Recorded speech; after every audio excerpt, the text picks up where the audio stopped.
مرد جو ہے جب اس کی شادی ہو جاتی ہے تو اب ظاہر ہے کہ دین تو ہمیں یہی بات بتاتا ہے کہ بار بار ماں کا حق زیادہ ہے، لیکن شادی کے بعد بچوں کی ماں سمجھتی ہے کہ میرا اس مرد پہ زیادہ حق ہے، تو آپ سے وضاحت طلب کر رہے ہیں کہ حق کس کا زیادہ ہے، اب وہ بات کس کی مانیں گا اور کس کی زیادہ خبرگیری کرے گا؟ نہیں، بات تو ہے کہ خام خواہ ماں باپ جو ہے نا وہ رکھنا ہی چاہتے ہیں اپنے ہاتھ میں کہ ہم نہیں یہ صدارت چھوڑیں گے اور یہ وردی نہیں اتاریں گے. یہ تو ان کو بھی نہیں چاہیے، ان کو وردی اتار دینی چاہیے. اب وقت بدل گیا، اس کی شادی ہو گئی، بیوی ہو گئی، اس نے اپنا گھر سنبھالنا یا تمہاری وردی کا خیال رکھنا. تو ماں باپ کو بھی اپنے دائرے میں رہنا چاہیے کہ جو ہمارا کام تھا پالا پوسا شادی کری، بسم اللہ اللہ اس کا گھر آباد کرے. وہ اس سے صرف یہ توقع رکھیں کہ ہمیں ملے تو ادب سے ملے، ہماری ضروریات جو اگر ہمارے پاس نہیں اتنی دولت تو یہ ان کا انتظام کرے. بالکل ہمیں یہ کسی وقت تنگ نہ ہونے دے. یہ ہے بچے کا کام. باقی یہ جو بیوی بچوں کو پوچھے ہی نا، یہ دین کا کوئی مطالبہ نہیں. لوگوں نے اپنی طرف سے بنا کر نا کہ ماں کا بڑا حق ہے. میں نے دیکھا بڑے بڑے دیندار ہیں، چلے کاٹتے بیویوں سے ظلم کرتے. بالکل ظالم ہے.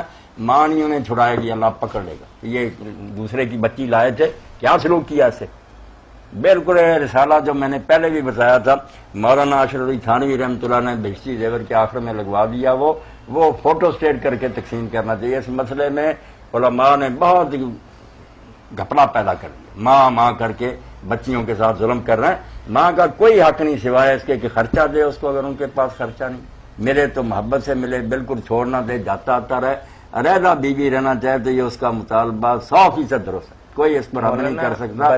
وہ علیحدہ مکان کہے گی کہ رکھ، میں وہاں رہوں گی، مجھے علیحدہ مکان بدقسمتی سے بیوی کے حقوق پورے کرنے والے کو رن مرید کہا جاتا ہے. رن مرید کے لیے اور اس کو معاشرے کے اندر یہ کہا جاتا ہے کہ اس کو تو بالکل عقل نہیں ہے، اس کی بیوی اس پر حکمرانی کرتی. وہ تعدیل الحقوق جو ہے نا کہ سب کے حق انہوں نے ترازو کے طور بتا دیے ہیں حوالوں کے ساتھ. وہ ایک ایک کو پڑھنے چاہیے، ورنہ ظلم نہ ہو جائے بچیوں کے ساتھ کہ بیویاں روتی رہ جائیں اور ماں کرتا رہے. ماں اپنی جگہ ٹھیک ہے. مولانا اپنی فیملی کی کسی مجلس کے اندر آپ اپنی بیوی کے حق میں 4 کلمہ خیر کہہ دیں گے تو انشاءاللہ آپ کے خلاف جلوس نکال دیں گے. جلوس نکال دیں گے تو یہ تو بندہ بہک گیا، بیوی کے نیچے لگ گیا، اسی کی بات مانتا ہے اور اس کے علاوہ کچھ اس کو نظر ہی نہیں آتا. نہ بالکل یہ باتیں غلط.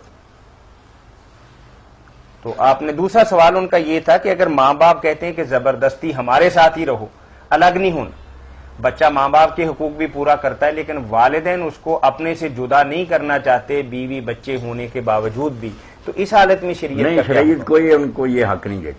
ان کا یہ مطالبہ نہیں ماننا چاہیے. اگر بیوی الگ مکان چاہتی ہے دینا پڑے. یعنی اگر بیوی چاہتی ہے کہ میں الگ گھر میں رہنا، میں تنہائی میں رہوں گی